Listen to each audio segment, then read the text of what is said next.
राम राम राम। महापुरुषों ने भक्ति के जगत में दृढ़तावाद, टेकवाद, संकल्प शीलतावाद का अद्भुत चिंतनात्मक प्रसाद बख्शिश किया है। सिंह न खावे घास कबू आहार न आवे, मोती बिना मराल जी चाँच न बावे। नवेन नीचे नीर मतो चातक को भारी, अडल पंख आकाश धरन बैठे निहारी। राम चरण एक रस इनको आदि स्वभाव, यों सुगुरु गुरुमतो प्राण छूट के न जाओ।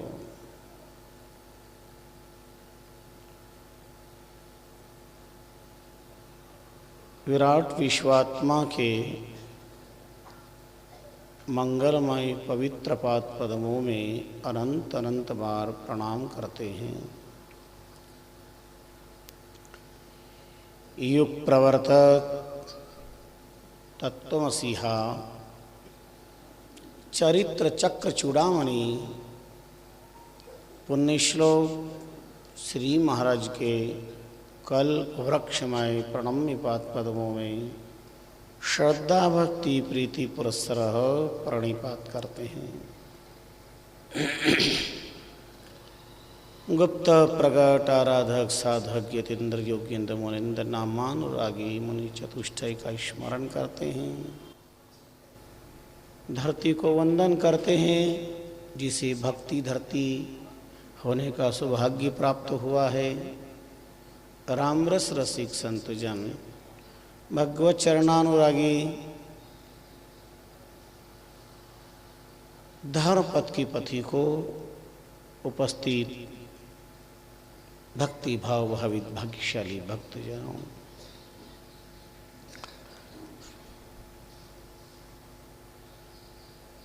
भक्ति का रास्ता, धर्म का रास्ता, साधना का रास्ता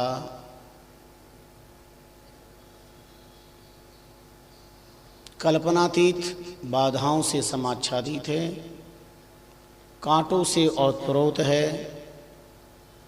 कठिनाइयां चारों तरफ मुँहबाएं खड़ी हुई है। साधक के अंतस मन का शिव संकल्प क्या है?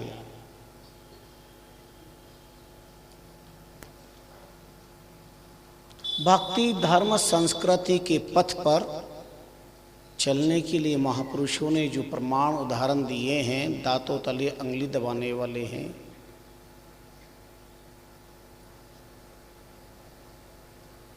ब्रह्मा की सर्वोत्कृष्ट सर्वोच्च कृति मानव अंतिम रचना, सर्वोत्तम रचना,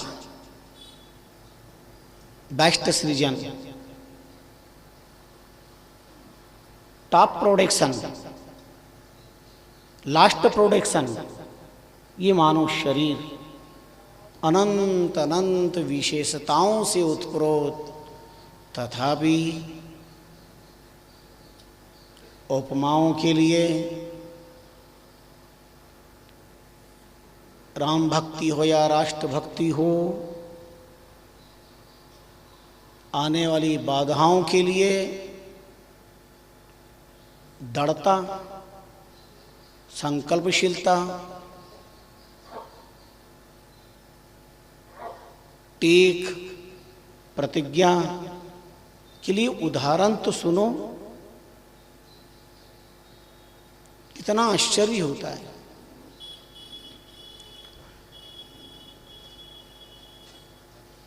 पशु अपनी टेक का त्याग नहीं करता, चाहे उसे भूखा मरना पड़े, त्रास देखना पड़े, पर जो उसकी टेक प्रतिज्ञा है उसका वो पालन करता है। पर इंसान को क्या हो गया है?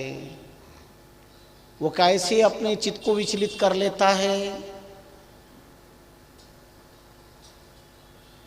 क्यों मन डिग जाता है? मानवीतर योनियों में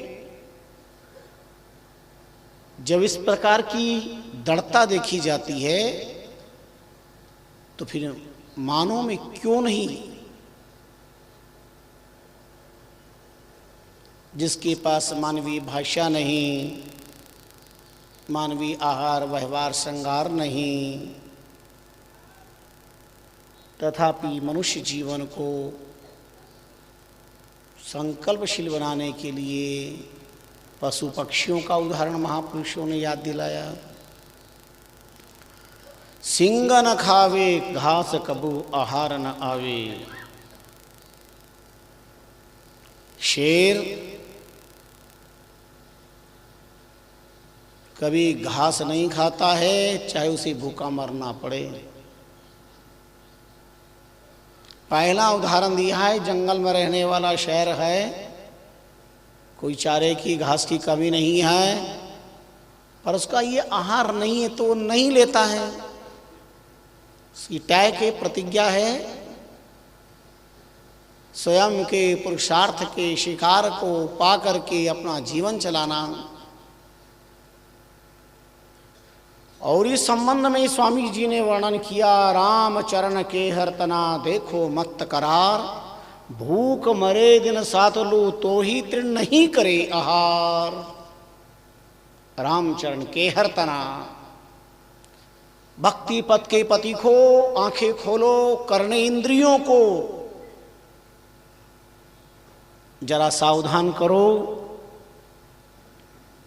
रामचरण के हरतना देखो मत करार।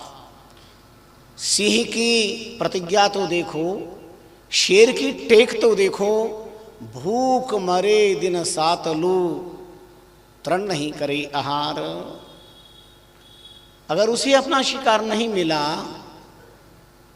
पीठ की ज्वाला को शांत करने का साधन न मिला, तो वह चारा नहीं चरता, घास नहीं खाता।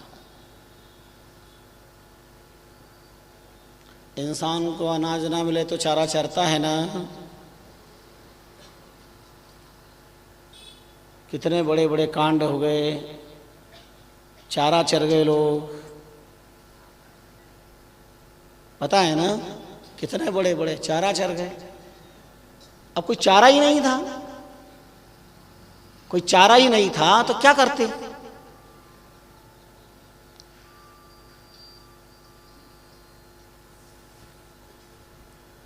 250 साल पहले स्वामी जी का कैसा अद्भुत चिंतन है भक्ति के जगत में। चाहे तुम्हारी राष्ट्र भक्ति हो या राम भक्ति हो, सामाजिक हो, आध्यात्मिक हो, पर अपनी प्रतिज्ञा का जरा ख्याल रखो। इंसान बन करके आए हो। फिर राम भक्ति तो बहुत कठिन है, राष्ट्र भक्ति और कठिन है। सिंह न्यायेन, जीवन के अंदर पराक्रम तो हो, लेकिन धर्म में परिपक्वता, मजबूती, दृढ़ता भी हो। शरीर अपने आहार के अलावा अन्य आहार नहीं लेता, तो मनुष्य का अपना जो आहार है उसके अलावा नहीं लेना चाहिए। इस साक्षरवाद के युग में सड़क से संसद तक की आंखें खुलनी चाहिए। संत महापुरुषों ने सबको मार्गदर्शन दिया है, किसी व्यक्ति विशेष को नहीं, जाति विशेष को नहीं, ग्राम विशेष को नहीं, नर नारी विशेष को नहीं, सारे संसार को मार्गदर्शन दिया है।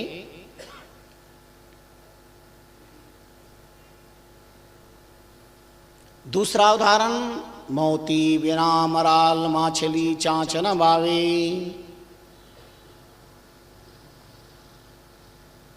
जल के तट पर, मानसरोवर पर निवास करने वाला है, मराल नाम है हंस का। हंस मानसरोवर में निवास करता है। देखिए स्वामी जी का चिंतन, पहला उदाहरण मांसाहारी का दिया और दूसरा उदाहरण अहिंसा अहिंसावाद का दिया, मोत्याहारी का। कोई एक ऐसा वो तो मांसाहारी है, उसका उदाहरण की क्या जरूरत है। तो महाप्रभु ने तुरंत, जानते हैं संसार के मन को, तार्किक मन है, जगत की मति में आधार शून्य, तर्क नहीं, कुतर्क बहुत जल्दी पैदा होता है।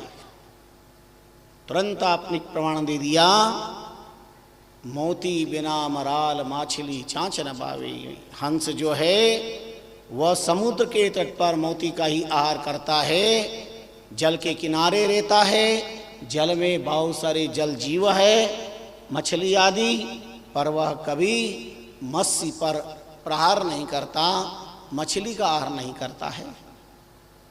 एक उदाहरण हिंसा का, एक उदाहरण अहिंसा का, क्योंकि शेर का आहार वही है। प्रश्न इस बात का नहीं उसका आहार क्या है, पर उसका आहार जो है उसके अलावा दूसरा आहार नहीं करता, यही उसकी प्रतिज्ञा। यहां पर भी हंस का आहार शुद्ध है, मोती है, उसके अलावा दूसरा आहार यानी जल में ही मोती और जल में ही उसी नाम राशि वाला मत्स्य भी है, मछली भी है, पर हंस मछली को ग्रहण नहीं करता। मोती बिना मराल माछली चाँच न पावे।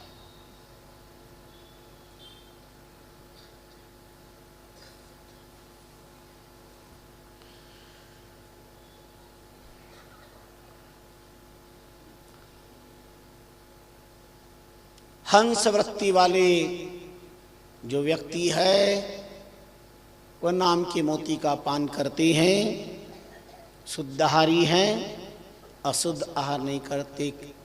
सृष्टि का जीव मांस करने वाला हंस हिंसावादी नहीं है, अभक्ष भक्षण नहीं करता, पक्षी होकर के भी। और मनुष्य कितना गया बीता है, मनुष्य अपने आहार का त्याग करके अन्य आहार, क्या मांसाहारी नहीं है? नहीं हो रहा है। मांस न वृक्षा लागी है, मांस न निपजे खेत। अगर जो मांस चाहिए तो परघात कर ले, मांस की खेती नहीं होती है, वृक्ष पे नहीं लगता है, किसी को मार करके ही आपको मांसाहारी को मांस प्राप्त होता है।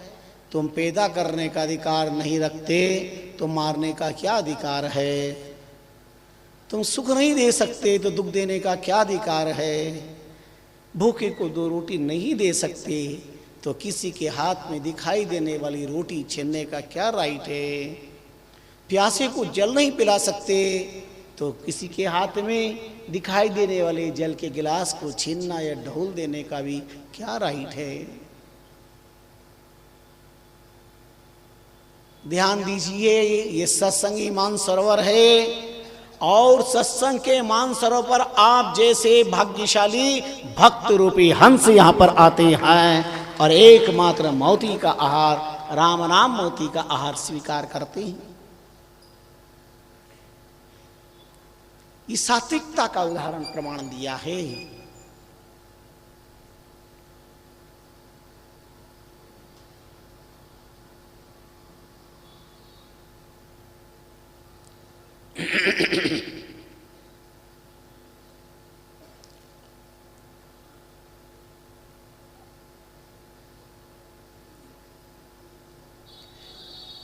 हंस का ही रंग का एक और पक्षी होता है, सांग सरभर बुगला कर्म कीट चुग खाए।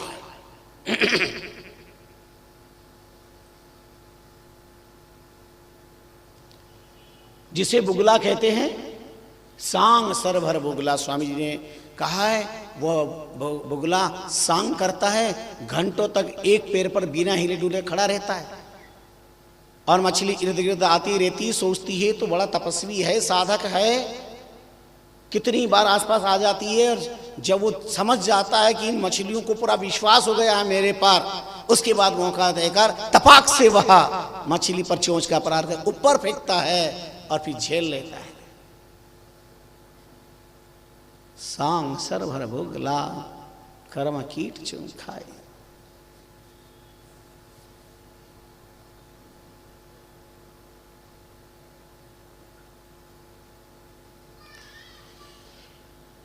और पक्षियों के उदाहरण टेकवाद के कितने मस्त दिए हैं। पीव पीव चात्रक रटे स्वाति बूंद की आस, भूमि पड़ियो जल ना पीवे एक राम विश्वास। चातक पक्षी निरंतर सतत पीव पीव की रट लगाता है, स्वाति नक्षत्र का ही जलपान करता है, आस करे आकाश की और चातक रहे उदास। भूमि पड़ियो जल ना पीवे एक राम विश्वास। उसे विश्वास है आज नहीं कल मिलेगा, पर भूमि पड़ा हुआ जल चातक पक्षी नहीं पीता है।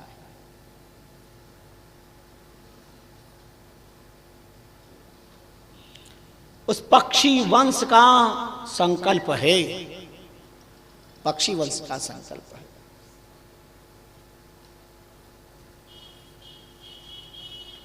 चकोर पक्षी के बारे में आपने सुना होगा।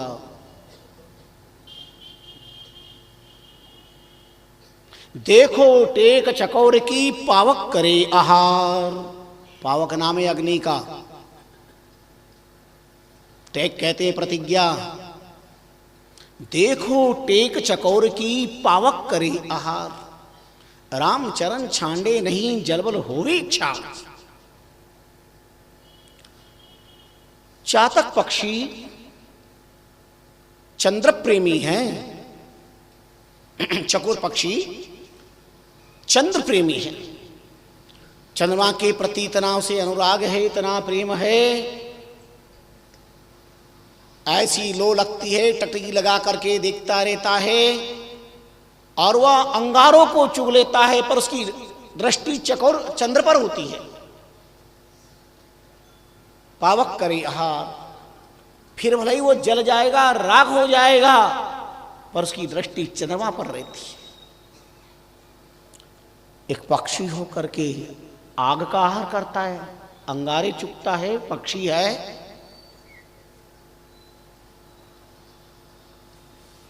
आहारी वही उसका, पावक करे आहार। इंसान पावक का आहार कर सकता है क्या? अग्निपान करके जी सकते हो, अंगारे खा करके जी लोगे?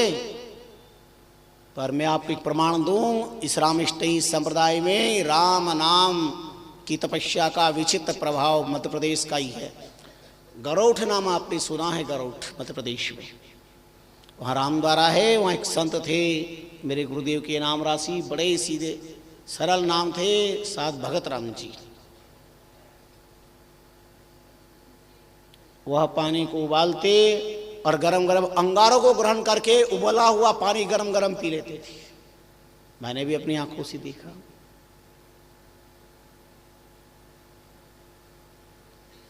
प्रेत उनके हाथ पैर दबाते सेवा करते थे।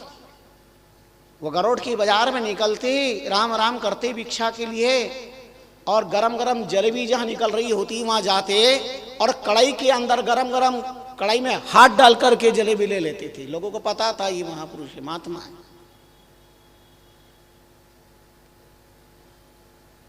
विलक्षण की पस में कोई नाम शक्ति का अद्भुत चमत्कार था।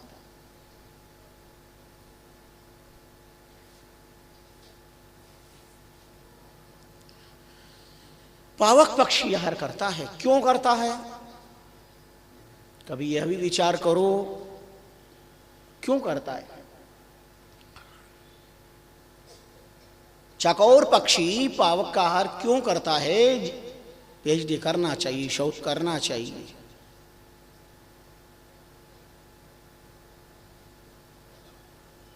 चकोर अंगार क्यों चुगे और चुग क्यों जा रे अंग?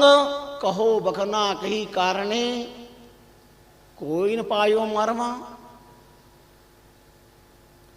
चकोर पक्षी अंगार क्यों चुगे और चुगकर क्यों देह जलाए, क्यों अपनी देह जला देता है? कहो बखना महात्मा हुए, कहो बखना के ही कारणे, यहां को मर्म न पाए। इसका मर्म क्यों नहीं समझ में आता? पर ध्यान देना, अनसमझा मुश्किल घना, संता मुश्किल नायो। संतों के लिए कोई मुश्किल नहीं होता। महात्मा ने खोज कर ली कि क्यों चुकता है, और ये जान करके आपको भी आनंद आएगा, आश्चर्य होगा।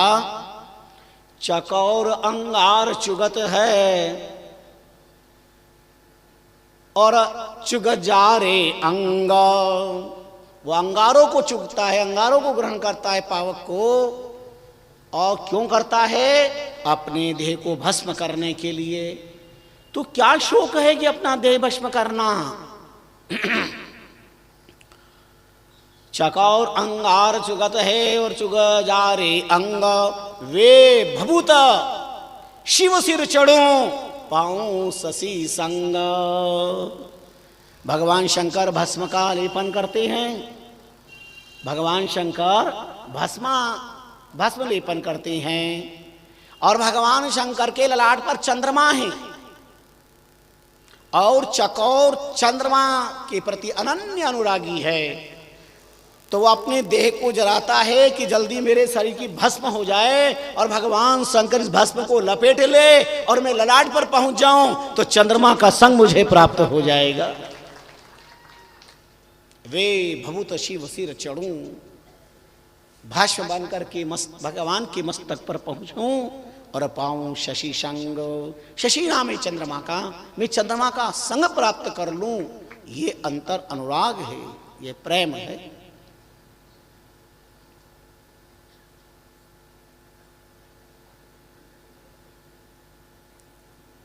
इन पशु पक्षियों के उदाहरण दे करके महापुरुषों ने सिंग न खावे घास कबू आहार नहीं आवे, मोती बिना मराल मछली चाजन वावे, नवीन नीचे निर्मतो चात्रक को भारी, अडल पंख आकाश धरन बैठे नहीं हारी।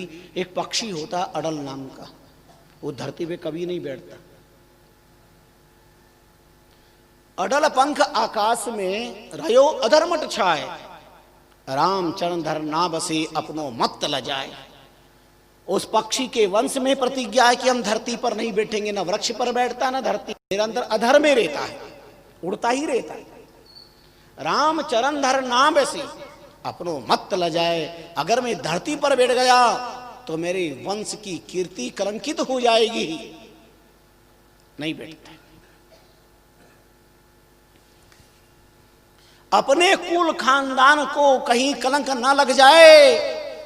आज के पढ़े लिखे मानव की अपेक्षा उस पक्षी को प्रणाम करो जिनको अपने वंश का ख्याल है, मेरे कुल का गौरव नष्ट ना हो जाए, कीर्ति धूमिल ना हो जाए।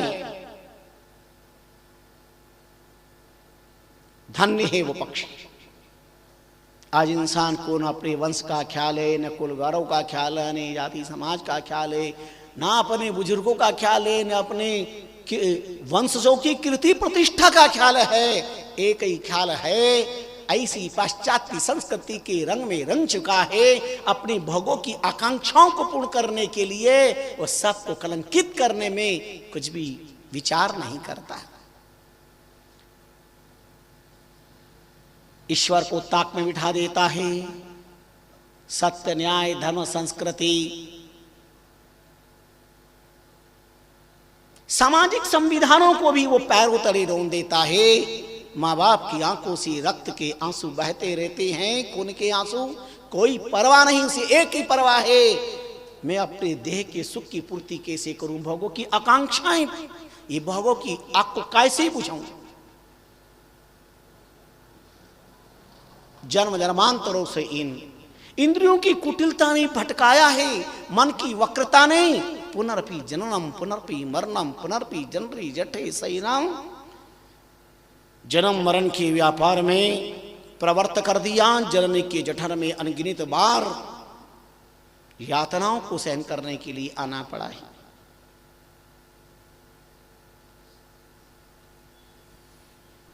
विगत कई समय से मैं तुलसीदास जी को याद कर रहा हूं। कल समय हो गया था, याद नहीं कर पाया। याद तो आया था पर वक्त ने कुछ इशारा कर दिया। सम्मान करना हमारा प्रवचन धर्म था।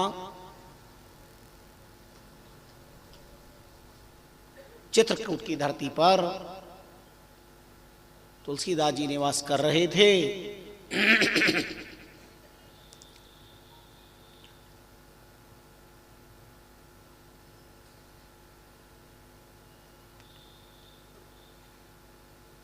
एक ब्राह्मण देवता तुलसीदास जी के पास में आते हैं और दीक्षा प्राप्त करना चाहते हैं। तुलसीदास जी ने मना कर दिया तो प्रतिज्ञा करके बढ़ेगा, नहीं मैं दीक्षा लूंगा ही लूंगा, प्रतिज्ञा। उसी समय कदम लता महारानी जी का आगमन हुआ तुलसीदास जी का दर्शन करने के लिए।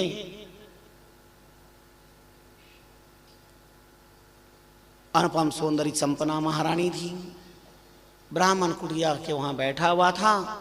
महारानी का जब आना हुआ तो ब्राह्मण ने जब महारानी को आगमन करते देखा, शास्त्र प्रथा है, कुछ समय अंधेरा सा हो गया, आने की परंपरा के अनुसार आना हुआ, तो ब्राह्मण देवता दीपक के लो को तेज करके महारानी के मुखमंडल को देखना चाहते हैं, सौंदर्य को, और अपलक देख रहे हैं।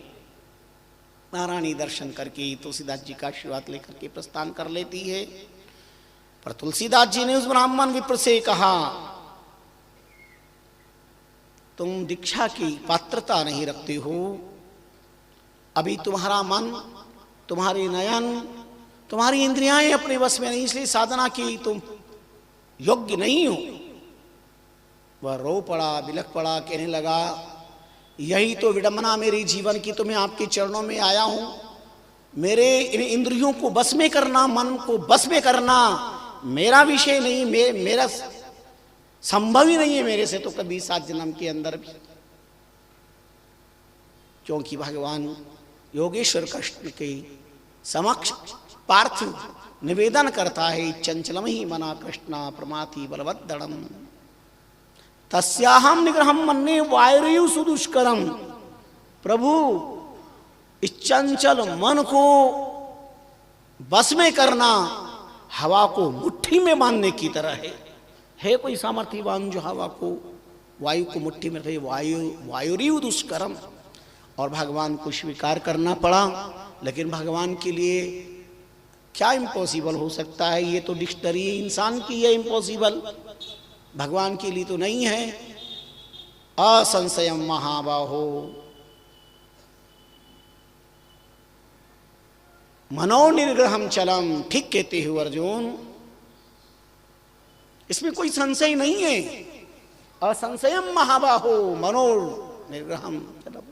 ये मन को, चंचल मन को स्थिर करना बहुत मुश्किल है।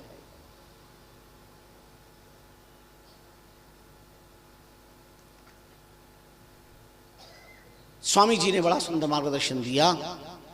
भगवान कहते अभ्यासेन तो कौन्तेय वैराग्येन च गृह्यते। सतत निरंतर अभ्यास से कौन सा संसार में ऐसा साधन है जिसका आश्रय लेकर साधि तक नहीं पहुंचा जा सकता है। अर्जुन, अभ्यासेन तो कौन्तेय है कुंती पुत्र, अभ्यास। क्यों कुंती कह करके पुकारा?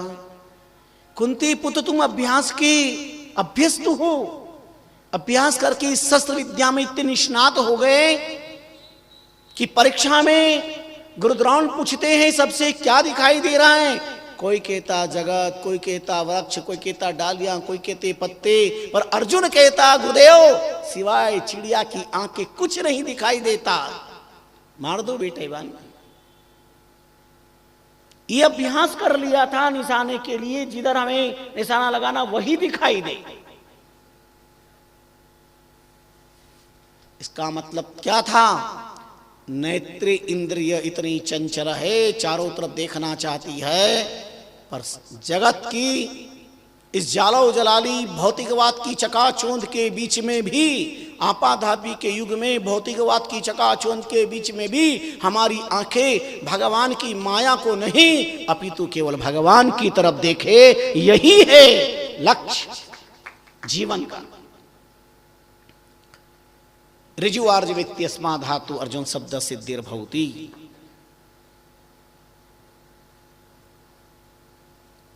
अर्जुन पात्र बने।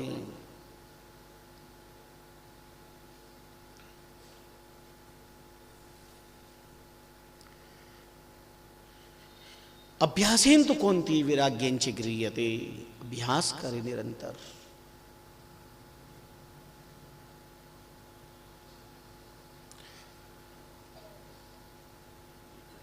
तुलसीदास जी जैसे समर्थ महापुरुष थे, बार बार ब्राह्मण के आग्रह करने पर उसके मन का संकल्प देख करके और तुलसीदास जी ने उन्हें दीक्षा प्रदान कर राम नाम की दृढ़ साधना बताई और अद्भुत साधक बन गया। नाम की साधना के प्रताप से, नाम का प्रताप ही ऐसा होता है, ऐसी विलक्षणता होती है।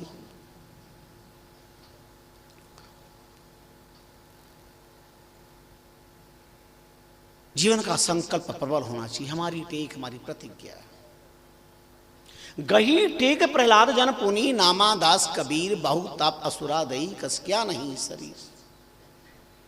इन भक्तों की चारु चरित्र में एक नजर डाल करके देखे, कितना संकट, कितना कष्ट, कितनी पीड़ाएं कदम कदम पर अग्नि परीक्षाएं दिखलाई दे रही थी।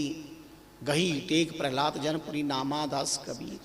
नामदेव जी, कबीरदास जी, प्रहलाद जी, इनके जीवन के अंदर भक्ति के जगत में कितनी अग्नि परीक्षाएं, पर गही टेक प्रतिज्ञा थी, टेक टैक थी, दृढ़ थी।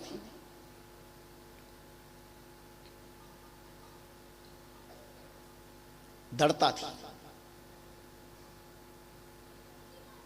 संत अनुग्रह हो गया और महापुरुषों के अनुग्रह से जब हम संकल्पशील होते हैं और महापुरुषों की कृपा हो जाए तो संसार में असंभव नाम की कोई भी चीज नहीं है। इस समुदाय के बड़े बड़े मुनि संत, बड़े बड़े भजनानंदी अपनी चोटी को ऊपर खूंटी से बांध करके बैठ करके रात भर भजन करते थे। राम राम राम राम, रात दिन भजन करते थे।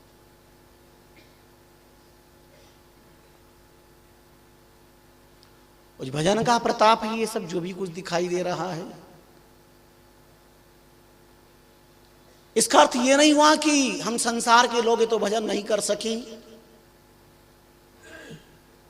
ये तो बार बार आपसे कहूंगा, तुम किसी इष्ट धर्म को मानते हो पर भगवत भजन दृढ़ता के साथ करा करो। भजन रोज करा करो। उठते ही पहले भजन करो, 10 मिनट, 15 मिनट, आधा घंटा, 1 घंटा, जितना कर सको। रात को सोने के पहले भी करो। एक ने पूछा, महाराज सोने के पहले भजन क्यों करना चाहिए, बार बार ऐसा क्यों आग्रह कर? हमने कहा बहुत सीधी सी बात है, आप सोने जा रहे हो, भजन करके सोओगे तो बुरे बुरे सपने नहीं आएंगे। कौन सुखी है संसार में? स्वप्न रहित निद्रा जिसको आती वो सुखी है, और स्वप्न रहित निद्रा आना बहुत दुर्लभ है, क्योंकि मन जन्म जन्मांतरों से भटक रहा है ना। इस जन्म में आपने नहीं देखा, वो भी स्वप्न में आप देखते हो, तो पहली बार नहीं देख रहे हो। किसी ने किसी जन्म में मन का भटकाव रहा है, इसे जैसे ही सोए और मन को अवसर मिला, उस जन्मों के संस्कारों के अंदर मन फिर उस वस्तु को प्राप्त कर लेता है। तो भजन करने, शयन के पहले अगर आप भजन करेंगे तो बुरे सपने नहीं आएंगे। फिर आप सो रहे हो, क्या पता कल उठो ना उठो, तो कम से कम भजन करके तो सो रहे हो, ये तो कम से कम पुण्य आपके साथ जाएगा।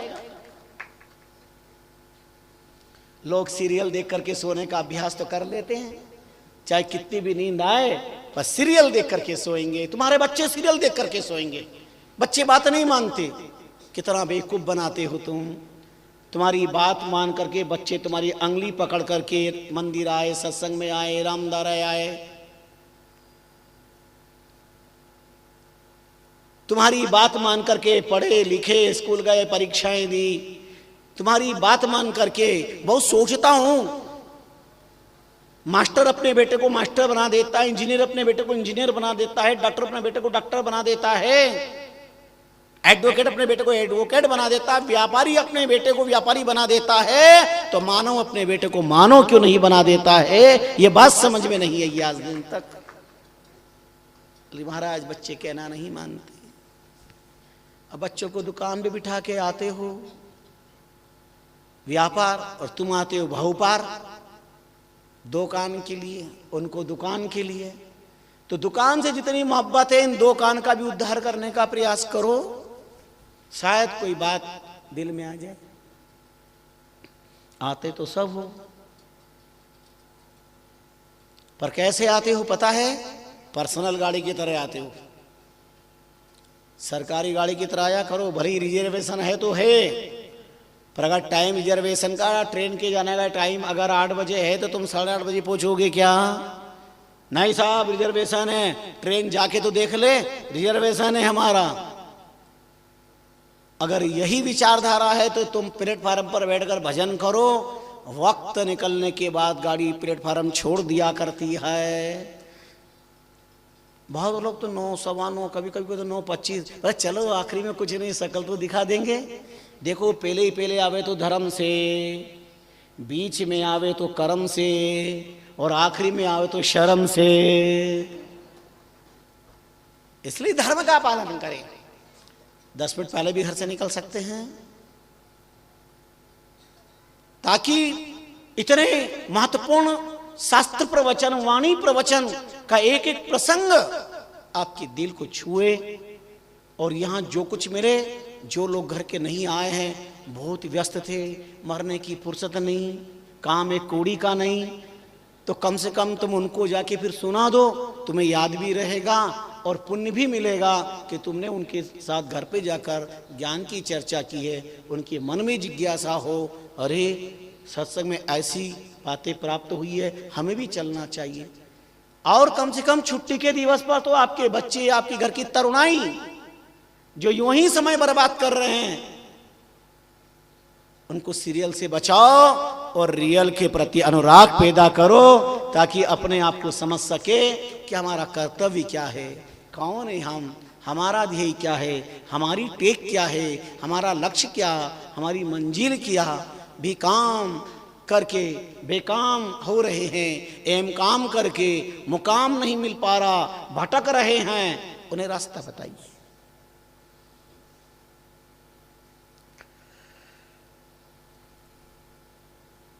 भक्ति की जगत में ये दृढ़तावाद कितना प्रबल है।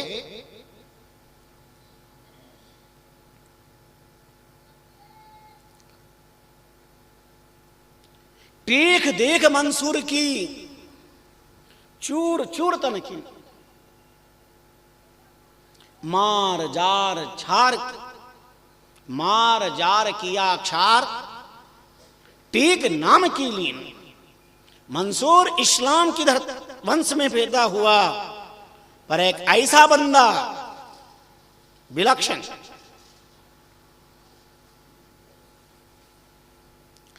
मंसूर की बहन का नाम था अनल,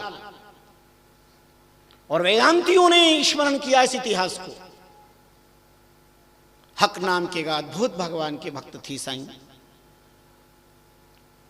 भगवान के भक्त की सनदी पा करके उस अनल ने सुना था कि डायरेक्ट खुदा से मिल पाए बहुत टाइम लगेगा, पर खुदा का बंदा मिल गया तो खुदा से जल्दी हमारी मुलाकात हो जाएगी। और मानस में भी गोस्वामी जी कहते हैं, मोरे मन असदड़ विश्वासा, राम ते अधिक राम करदासा। हरि दुर्लभ नहीं जगत में, हरिजन दुर्लभ जोया, हरि हेरे सब घट मिले, हरिजन कहूं एक होया। भगवान दुर्लभ नहीं है, वो तो घट घटवासी है। पर बताओ भारत की धरती पर कितने शंकराचार्य जी हुए हैं? शिवावतार शंकराचार्य जी कितने हुए हैं? रामावतार भगवान रामानंदाचार्य जी, भगवान रामानुजाचार्य जी, पुष्टिधर प्रताप वल्लभाचार्य जी महाराज कितने हुए हैं? कबीर, दादू, पन्ना, रेदास, मीराबाई का 150 हुई है क्या? इसलिए हरि दुर्लभ नहीं जगत में, हरिजन दुर्लभ जो, हरि हेरे सब घट मिले, हरिजन कहूं एक होया। भगवान के लाडले बंदे नाम की दीवाने बहुत दुर्लभ है। भगवान दुर्लभ नहीं है, भगवान की भक्त दुर्लभ है। अनल नाम आंख का है, और धरती पर परीक्षा आंख से होती है। पवित्रता का तत्व है, ये प्रकाश का प्रतीक है, परमात्मा प्रकाश स्वरूप है। गीता में कहा है भगवान ने, यदा तदितं तेजो जगत भाष्यति अखिलम यच्चंद्रमसि यच्चाग्नौ तत्तेजो विद्धिमामकम्। सूर्य में जो प्रकाश है, चंद्र में जो प्रकाश है, अग्नि में जो दहकता है, वो मैं ही तो हूं। अहम वैश्वानरो भूत्वा प्राणी नाम देहे माश्रित प्राणापान समायुक्तम पचाम्यनम चतुर्विधम। भगवान स्वयं कहते मैं वैश्वानर के रूप में प्रत्येक इंसान के पेट में अपना कार्य कर रहा हूं। हक नाम कहते सत्य को, अधिकार को, हमारा हक। तो साईं हक थे, सत्य का बोध करा दिया। तो उस अनल को जब सत्य का बोध हो गया, आत्म तत्व का बोध हो गया, इतो न किंचित परतो न किंचित यतो यतो यामि ततो न किंचित स्वात्मावबोधात् परतो न किंचित विचारी माने पि जगन न किंचित। न यहाँ कुछ न वहाँ कुछ, यतो यतो यामी, और जहां जहां मैं जाता हूं ततो न किंचित, वहां भी कुछ नहीं। स्वात्मावबोधात् परतो न किंचित, और देखता हूं तो इस आत्मज्ञान से बढ़कर संसार में कुछ भी नहीं है। विचारी माने पि जगन न किंचित, विचार करता हूं तो संसार में तो कुछ नहीं है। संसरति इति संसारः जगतिति इति जगत। सरकता रहता वही संसार, पिता के विचारों से माँ के घट में सरका, माँ के घट से 9 महीने के बाद जगत में सरका, शिशु अवस्था में सरका, बाल्यावस्था में सरका, यौवन की तरफ सरक गया, बुढ़ापे की तरफ सरक गया, और उसके बाद सब लोगों ने मिलकर शमशान की तरफ सरका दिया और बाद में सुलगा दिया। यही तो जगत है, इससे अधिक और क्या जीवन की लीला हो सकती है। तो उसी परम तत्व ज्ञान हो गया। आज दुनिया में आप जानते हैं कितनी विडंबना है। पुरुष 15 अगस्त 1947, लेकिन देश में शक्ति आराधना भी नहीं कर सकते। कैसी संसार की विचित्र विकृति भरी नजर है।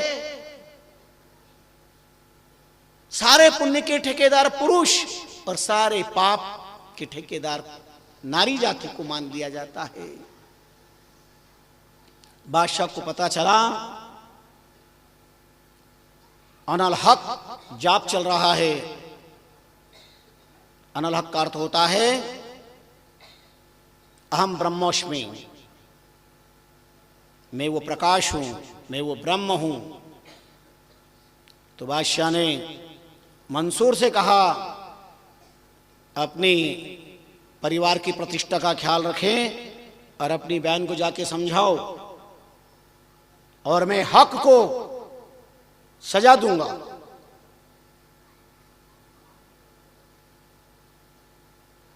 आप आश्चर्य करेंगे, बादशाह का हुक्म हुआ। मंसूर जब समझाने गया हक के आश्रम पर अनल को, जब समझाने गया, समझाने तो गया था कुछ और, पर वो समझ गया कुछ और। कहबो देखबो चितकी चितवन जान, राम चरण इनके परे अका ब्रह्म पिछान। हक जैसे सिद्ध महापुरुष के पास गए तो उसको भी अनल हक का बोध हो गया, और वो भी अहम ब्रह्मोस्मि, अहम ब्रह्मोस्मि, अनल हक, अनल हक, अनल हक। तत्वज्ञानी हो गया। गया था समझाने, वो खुद ही समझ गया। जैसे मानस में लिखा है कि जान ही जही जही हो जाए। कोई परमात्मा को जानने की कोशिश करेगा तो परमात्मा को जानते जानते खुद भी परमात्मामय हो जाएगा।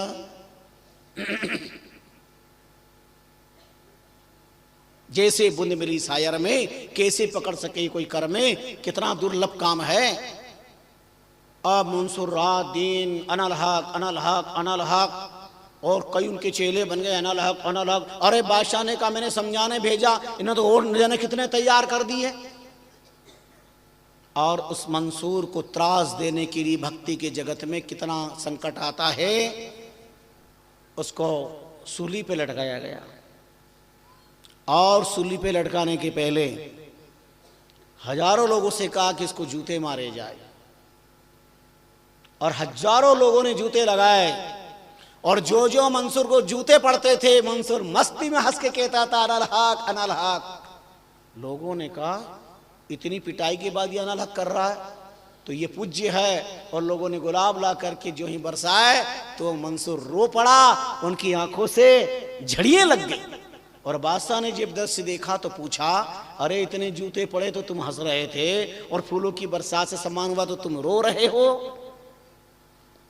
क्या है ये सब कुछ? तब मंसूर ने एक अद्भुत बात कही, विलक्षण बात कही।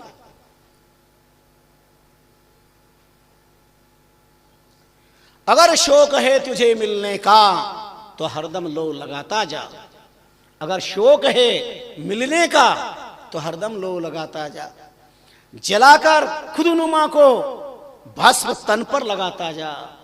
सत्ता, शक्ति, संपत्ति, ये सारे अहंकार जन्य विचारों में आग लगा ले, जलाकर खुद नमाई को, आई एम, मैं ऐसा हूं, जलाकर खुद नमाई को भस्म तन पर लगाता जा। पकड़ इश्क का झाड़ू, सफा हिज ए दिल, प्रेम की झाड़ू पकड़ और अपने हृदय को साफ कर। कितना कूड़ा करकट हमारे हृदय को हमने बना लिया, नगर पालिका का डब्बा बना रखा है अपन ने, दिल और दिमाग को, सारी दुनिया का कचरा, वो ऐसा है, वो ऐसा है, उसका ऐसा पाप है, उसका ऐसा पाप है। अरे खुद के अंदर तो देखो, पाप को देखने के लिए खुद की आंखें पहले नापाक करनी पड़ेगी,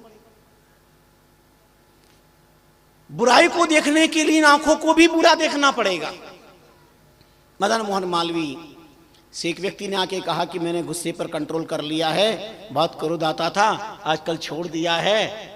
उन्होंने कहा मुस्कुरा के, ऐसे कैसे हो सकता है? मदन मोहन मालवीय बोले, ऐसे कैसे हो सकता, आप तो बहुत क्रोध करते थे। बोले आप 108 गालियां देख के देख लो, 108 गालियां देख के देख लो, मैं क्रोध नहीं करूंगा। मदन मोहन मालवीय मुस्कुराए, कहने लगे भैया तू क्रोध करे या ना करे, पर तेरी परीक्षा के लिए 108 गाली देकर मैं अपनी जीवान को गंदी क्यों करूं? पहले तो मेरी जीवान गंदी हो जाएगी। ये विवेक कब काम आएगा? पकड़ इश्क का झाड़ू, सफा हिज ए दिल,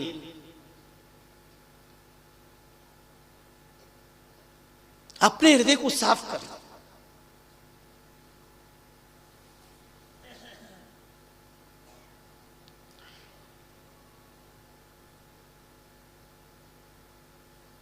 सबसे बड़ा अनुष्ठान, सबसे बड़ा यज्ञ है अपना मन साफ होना, अपना दिल साफ होना, सबसे बड़ा।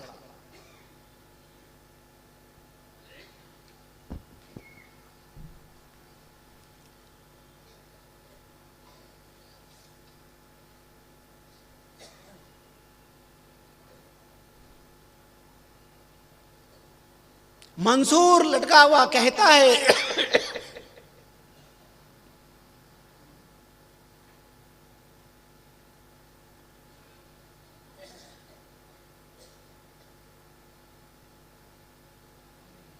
न मर भूखा न रख रोजा, न जा मस्जिद सिजदा कर। न मर भूखा न रख रोजा, न मस्जिद जा सिजदा कर। वजू का करे पूजा, क्या जरूरत है जाने की? हाँ, दुई की धूल को लेकर मुसल्ले पर लगाता जा, मुसल्ला फाड़, तस्बीह तोड़, किताब डाल पानी में, मुसल्ला फाड़, तस्बीह तोड़, तस्बीह मारा।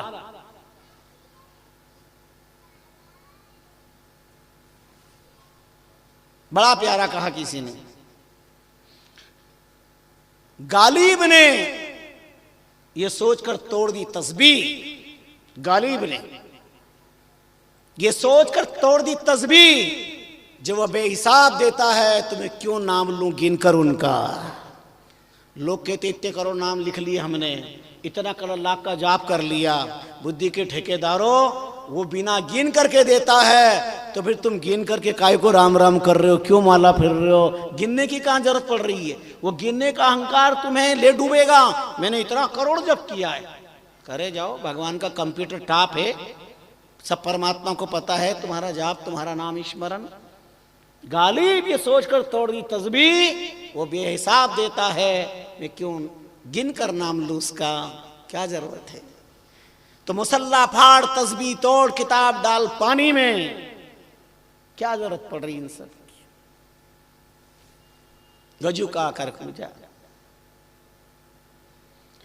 कितनी गंभीर हृदय को छू लेने वाली बात कह दी। न मर भूखा न रख रोजा, न जा मस्जिद में सिजदा कर।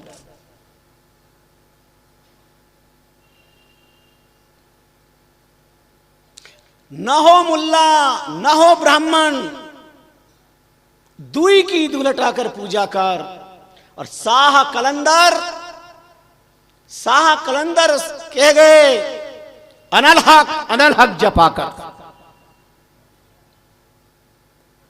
उन्होंने अपना नाम नहीं छोड़ा। टेक देख मंसूर की चूर चूर तनकीन, लेकिन नाम की लो लग गई तो लग गई। इसलिए महापुरुषों ने ऐसे विलक्षण उदाहरण याद किए हैं। हरिजन ऐसा चाहिए,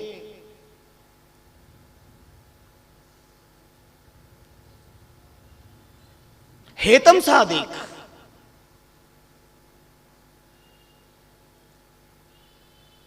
हरिजन हेतम सारसा, सुरवीर कोई एक। जगवल्लभ माथो दियो रखी नाम की टेक। महापुरुषों की सनदी में पहुंच गए थे हेतम बादशाह, इस्लाम में हुए, महापुरुषों की कृपा हो गई और राम नाम का महामंत्रों ने दीक्षा में मिल गया। उड़ते बैठते रात इतने बड़े बादशाह थे, पर महलों से अनाशक्त होकर जंगलों में वृक्ष के नीचे बैठ करके राम राम राम राम राम राम राम लगातार निरंतर सतत भजन करते। एक ही प्रतिज्ञा अटल थी, बस मुझे प्रभु नाम लेना है। नाम की दीवाना बन गई बादशाह।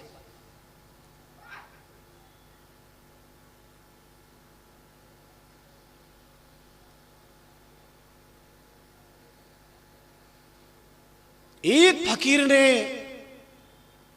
संकल्प कर लिया, सोचा इसके पीछे भी बड़े कारण थे। एक फकीर ने सोचा कि कहावत संसार में हिम्मते मदा मर्दा तो मदते खुदा। मर्द वह है जो हिम्मत रखता है, हिम्मते मर्दा मदते खुदा। तो फकीर ये जाप करता हुआ कहता हुआ हिम्मते मर्दा मदते खुदा दिल्ली में जा रहा था। और बादशाह की वहां से निकला, बादशाह ने सुना, बुलाया फकीर को। क्या बोल रहे हो? बोले हिम्मते मदे मर्दा मदे खुदा, बादशाह की कन्या फकीर से निकाह। अगर हिम्मत है, प्रतिज्ञा है, संकल्प है तो खुदा भी उनका साथ देता है। बादशाह का संकल्प था, कन्या विवाह की योग्य हो गई और बादशाह विवाह नहीं कर पा रहा था। और वो फकीर ये कहता हुआ जा रहा था। उन्होंने बुलाया, ठहरो, इसका अर्थ बताओ। फकीर ने कहा, बादशाह इसका अर्थ सीधा सा है, अगर मर्द में हिम्मत है, उसकी प्रतिज्ञा मजबूत है, तो खुदा भी इसकी मदद करता है। और ये फकीर बादशाह की कन्या से निकाह करना चाहता है। निर्भीकता, अद्भुत संकल्पता को देख करके बादशाह ने कहा, ठीक है, तो मैं अपनी कन्या से आपकी निकाह कर दूंगा, पर मेरा एक काम करो। बोले क्या? बोले एक शेर अबीद मोती ला करके मुझे दो। अबीद मोती जो बींधे हुए ना हो, छेद ना हो। उनका ठीक है। और ये फकीर समुद्र के तट पर पहुंच गया और वहां पर भी वही मंत्र था, हिम्मते मर्दा मददे खुदा। बादशाह की कन्या फकीर से निकाह, और प्रतिज्ञा करके बैठ गए।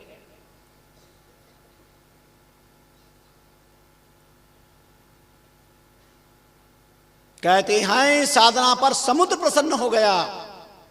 क्या चाहते हो? बोले एक शेर अबीद मोती, और समुद्र ने वो मोती दे दिए। एक शेर ला करके बादशाह को दिया तो बादशाह ने कहा आप तो बहुत सिद्ध दिखते हो, मैंने वचन दिया तो चलो मैं कन्या दूंगा, मेरा एक काम और कर दो। बोले वो क्या? बोले हेतम बादशाह है उसका मस्तक काट के ले आओ। उन्होंने कहा ठीक है ले आऊंगा।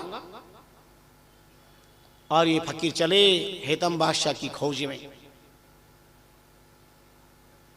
जब पहुंचते हैं तो जंगल में ही वृक्ष के नीचे बैठ करके ये आराम से राम राम राम राम राम राम मस्ती से भजन कर रहे थे। और फकीर ने इनसे ही पूछ लिया, भाई हेतम नाम के बादशाह हैं यहाँ के, कैसे मिलना होगा, क्या होगा? बोले कहो क्या बात है? बोले अमुक दिल्ली के बादशाह हैं, उन्होंने मस्तक मंगाया है इसलिए मैं लेने के लिए आया हूं। हेतम बादशाह ने कहा मैं ही हेतम बादशाह हूं। तो आप ये क्या कर रहे हो? बोले मैं राम राम कर रहा हूं, मेरे सदगुरु ने दिया है, बस भजन कर रहा हूं। बोले भजन कर रहे हो तो सुनो, या तो ये राम नाम को छोड़ दो या अपना मस्तक काट के दे दो। हेतम हेत लगाए के नाम सू, और नाम के ऊपर शीश जो कबूलियो। एक फकीर अल्लाह से नजीका, हेतम को हेत सांकड़े तोलियो। केवे कहते हैं पतिव्रत छोड़ दे नाम को, के शीश दे यूं कर बोलियो। राम वल्लभ प्रतीत के ऊपर हेतम को चित नेक न डोलियो। हेतम बादशाह ने कहा हाँ ठीक है, मैं राम राम तो नहीं छोड़ सकता हूं, मेरा मस्तक आप ले जा सकते हैं, पर मैं राम राम नहीं छोड़ूंगा। न्याय के पथ पर एक बार कदम रख लेने वाले संकल्पशील महापुरुषों का सिद्धांत क्या होता है? अद्यु मरणमस्तुवा युगांतरेवा। मौत कल आती हो तो आज आ जाए। अद्यु मरणमस्तुवा युगांतरेवा। लक्ष्मी समावेशतु गच्छतु वा यथेष्टम। लक्ष्मी कल जा रही तो आज चली जाए, मृत्यु कल आ रही तो आज आ जाए, आज आ रही तो अब आ जाए। पर न्यायात पता प्रचलन्ति पदम न धीरा। पर जिनकी टेक है, प्रतिज्ञा है, वो उससे कभी हटते नहीं है, हटते नहीं। उनका ठीक है, मैं अपनी माता से भी पूछ करके आता हूं, बैठिए। फकीर को बिठा दिया। हेतम जाए जननी पे बात सवेग उतराई। एक फकीर मौसू यूं भाकत, शीश कबूल करो तुम भाई। केवल ये कहते हैं नाम को छोड़ दे, ये दो ही बात फकीर फरमाई। प्रसन्न हो मात कहो बात, कहां तुम्हारे चित आई। हेतम बादशाह दौड़ करके माँ के पास गया। माँ, एक फकीर ने आकर के ऐसी ऐसी बात कही है, या तो तू नाम को छोड़ दे या अपना मस्तक दे दे। माँ प्रसन्न होकर के कहो, प्रसन्न हो मात कहो अब बात कहां तुम्हारे चित आई। क्या माँ आपके मन के अंदर इच्छा है? माँ ने सुना और कहा शीश कबूल क्यों न रे सुता, बुझवा वास्ते काहे को आयो। यो तन योधन है किस काम को, धन्य प्रभु जी ने लेखे लगायो। बेगो से चल फकीर के आसन, दिल रतीन कर मेरो भायो। राम वल्लभ प्रतीत के ऊपर जेवड़ी डाल लार खनायो। अरे बेटा, तूने देर क्यों की? अगर महात्मा एक फकीर तेरा मस्तक काट रहे थे तो दे देना चाहिए, देर क्यों की? शरीर क्या काम आएगा? एक संत, एक फकीर अपना मस्तक ले रहे। एक ने कहा बाता साटे हरी मिले तो महाने भी कीजो, और माथा साटे हरी मिले तो दूर ही रीजो। बातों से भगवान मिले तो हमको भी कहना, और माथे से मिले तो दूर ही रहना। एक महात्मा कहते हैं माथा साटे हरी मिले तो हूं लीजे दौड़, या देर में कोई ग्राहक आवे और। माथे साटे भी परमात्मा मिले तो तुरंत ले लेना, नहीं तो कोई और आ जाएगा और भगवान का कृपा पात्र बन जाएगा और तुम धरे रह जाओगे। सिर साटे हरी मिले तो हूं लीजिए दो। क्यों देर करी? चलो देर मत करो। और मां नूरा लेकर के आई अपने बेटे को फकीर के पास। माता जाए फकीर से कहो शीशे से कहां जो पड़ियो।